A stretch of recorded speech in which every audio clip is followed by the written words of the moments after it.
everyone, so in today's video I'll be showing you how to add HD admin basic commands in your Roblox game. So all you have to do is just go here to the toolbox, search for HD admin,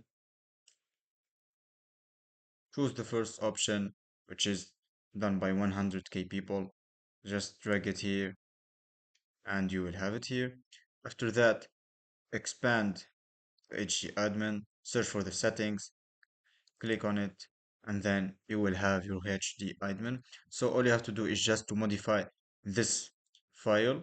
Let's say we want another HD admin, so you will add their name. Make sure that's their ID name, not this one. Make sure to copy this one, like here in your Roblox, and then just add it. Let's say I don't know. And if you want to add another one, just separate it by a comma, and then put the other one here.